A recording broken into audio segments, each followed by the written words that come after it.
सरकारी order channel में आप सभी का स्वागत है।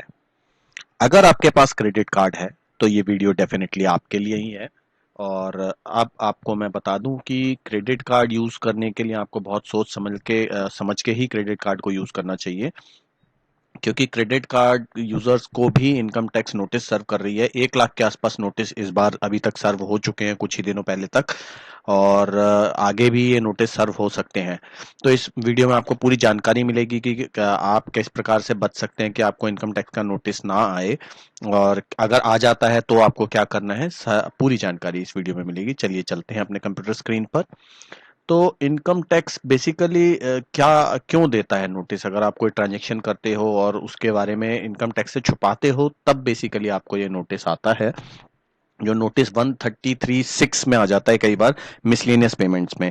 तो अगर देखा हो तो आज की डेट में आप जब अपना इनकम टैक्स भरने जाते हैं उससे पहले एक एआईएस आता है, एनुअल इन्फॉर्मेशन सिस्टम। उसमें जाके आप देख सकते हैं कि आपकी कोई अगर ज्यादा ट्रांजैक्शन हुई है आपके क्रेडिट कार्ड पे, तो वो उसमें दिखाएगा कि भाई हाँ, आपकी कोई बड़ी ट्रांजैक्शन हो रखी है। आप उसको इमीडिएटली उसको आप अपने इनकम टैक्स के अंदर ले सकते हैं।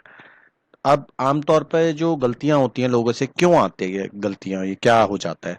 तो ज्यादातर लोगों के साथ क्या होता है, वो क्रेडिट कार्ड के रिवार्ड पॉइंट्स के चक्कर में, अपने दोस्तों के क्या नाम है, मदद करने के लिए, कैशबैक के चक्कर में, कभी एक दूसरे कार्ड से, मेरे पास एक कार्ड है तो मैं तो 2 बनवाऊंगा, मेरा दोस्त है वो कहता है मैं तो 4 कार्ड रखता हूँ भाई, 5 कार्ड रखता हूँ, इसकी पेमेंट उससे करता हूँ, उसकी पेमेंट उससे करता हूँ, उसकी पेमेंट उससे करता हूँ।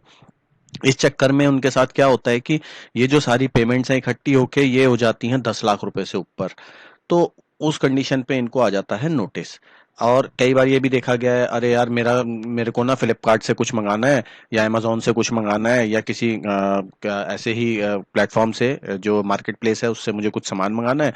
तो तेरे पास कार्ड है, उस पर बड़ी अच्छी ऑफर आ रही है, मेरा भाई बुक करा दो। या कोई खुद ही कहता है भाई मेरे कार्ड से ले लेना, मेरे को तुम कैश दे देना और मैं तुम्हारे को दे दूंगा, मुझे 5% कैशबैक मिल जाएगा। तो इसमें होता क्या है कि पूरे साल का जब इकट्ठा होता है तो काफी पैसा हो जाता है, और कई बार ऐसा हो जाता है कि जैसे मान लीजिए 1 महीने का भी आपकी पेमेंट है, तो वो भी कभी कभी ज्यादा हो जाती है। तो कब आ सकता है नोटिस? उसके लिए 1 लाख रुपए से ज्यादा अगर आपने कैश पेमेंट की, 1 महीने का आपका क्रेडिट कार्ड का बिल आ गया मान लीजिए 1.25 लाख रुपए, और आप बैंक में जाके 1 या 1.25 लाख रुपए का कैश पेमेंट करते हैं, तो डेफिनेटली वो आपकी रिपोर्ट हो जाएगी इनकम, और आपको उसके लिए नोटिस आ सकता है। दूसरी कंडीशन क्या होती है कि 1 साल के अंदर अगर आपका क्रेडिट कार्ड का यूज 10 लाख रुपए से अधिक है, तो डेफिनेटली आपको जो आपकी 10 लाख रुपए की वो इनकम है वो रिपोर्ट कर दी जाएगी। यहाँ घबराने की जरूरत नहीं है कि आप इसका मतलब क्रेडिट कार्ड यूज करना छोड़ देंगे या क्रेडिट कार्ड को यूज नहीं करेंगे, 1 लाख से ज्यादा पेमेंट नहीं करेंगे या 10 लाख से ज्यादा नहीं करेंगे। पर अगर आपकी पेमेंट्स आपके द्वारा करी जा रही है और आपकी इतनी इनकम है, तो आपको कोई परेशानी नहीं हुए। पर अगर आप ले दो के जबरदस्ती दोस्तों का मदद के लिए इस चक्कर में उस चक्कर में करते हैं, तो फिर आपको इनकम टैक्स के क्लॉज का ध्यान रखना पड़ेगा। और वो जो अगर आपको 500,000 रुपए की इनकम होती है, जैसे मान लीजिए आपने एक दोस्त के लिए एक मोबाइल बुक कर दिया, लेट सपोज एप्पल का एक फोन ले लिया, और उसका 80,000 रुपए का फोन आया और उस पर आपको 800 रुपए का रिवार्ड पॉइंट्स मिल गए। तो वो जो 800 रुपए आपकी अर्निंग है, वो अगर आप इनकम टैक्स को अर्निंग में बता देते हैं, तो वो आपकी अर्निंग मानी जाएगी और आपको कोई नोटिस की भी कोई परेशानी नहीं होगी। तो इस प्रकार से आपको ध्यान देना है। उसके लिए आप टैक्स एक्सपर्ट की भी मदद ले सकते हैं कि किस प्रकार से उसे शो किया जाता है। अगर प्रीवियस ट्रांजैक्शंस में ऐसा हो गया है, तो आईटीआर यू का एक ऑप्शन होता है। आईटीआर यू अभी आई है कुछ टाइम पहले से, तो आईटीआर यू में भी आप कर सकते हैं। अच्छा, यहाँ मैं आपको बता दूं कि ये कब तक आ सकते हैं नोटिस। कई लोगों के सवाल आ रहे थे कि भाई क्रेडिट कार्ड मैंने यूज करा था 5 साल पहले, मुझे मेरा टैक्स रिफंड था, मुझे तो रिफंड भी आ गया, अब मेरे को तो कोई मतलब नहीं है, मेरा कोई क्रेडिट कार्ड कुछ भी नहीं दिखा रहा था, एआईएस पे भी नहीं दिखा रहा था। तो ऐसा नहीं है, 10 साल तक भी ये आपका केस ओपन हो सकता है क्रेडिट कार्ड यूज के ऊपर, और आपसे पूछा जा सकता है कि भाई आपने कहाँ पे इससे ये पेमेंट करी है। तो इसलिए आप अपने जितने भी क्रेडिट कार्ड वगैरह अगर आप यूज करते हैं, तो उनकी जो डिटेल्स हैं वो काफी संभाल के रखें। तो यहाँ हम जान लेते हैं कि हमें क्या क्या सावधानी बरतनी चाहिए।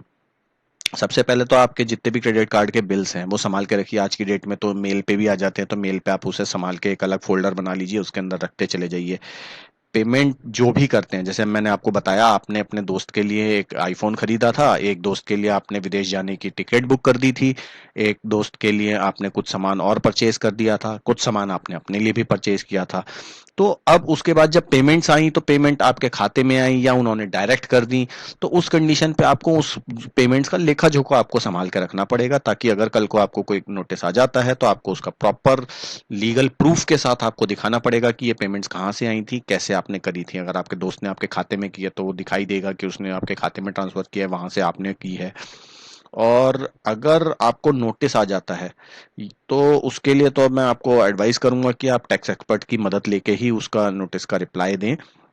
उसके अलावा आपको नोटिस ना आए, इसके लिए भी जब आप अपनी रिटर्न फाइल करते हैं तो 44 एडी का सेक्शन होता है, उसमें आप अपनी इस इनकम को दिखा सकते हैं। हाँ, यहाँ एक बहुत जरूरी बात मैं आपको बता दूं, कई लोग इसे बिजनेस की तरह भी यूज करते हैं। होता तो पर्सनल कार्ड है बट उसे बिजनेस की तरह यूज करते हैं, रोज इधर से सामान ले रहे हैं, उधर बेच रहे हैं, कुछ कर रहे हैं।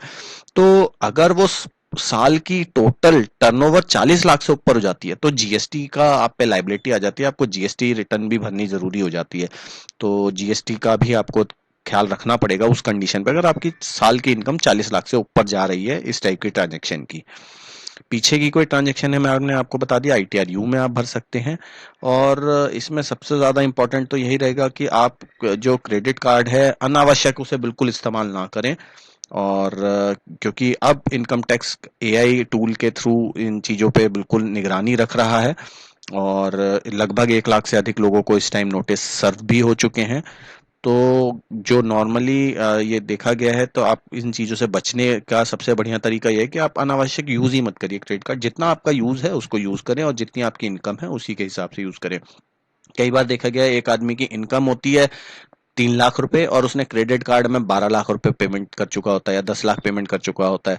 तो अब उसके बाद जब उसका केस खुलता है तो वो जो भी उसके खाते में पैसा आया होता है वो पूरी इनकम मान ली जाती है। अब पूरे साल में मान लीजिए आपने दोस्त से लिया, घर वालों को दिया, किसी से पैसा लिया, किसी को दिया, अब उसमें 20 लाख की ट्रांजेक्शन है तो वो कहेंगे आपकी एक साल की इनकम 20 लाख थी, ना कि 3 लाख रुपए। आपको 20 लाख रुपए पे tax with penalty with interest आपको पे करना पड़ेगा।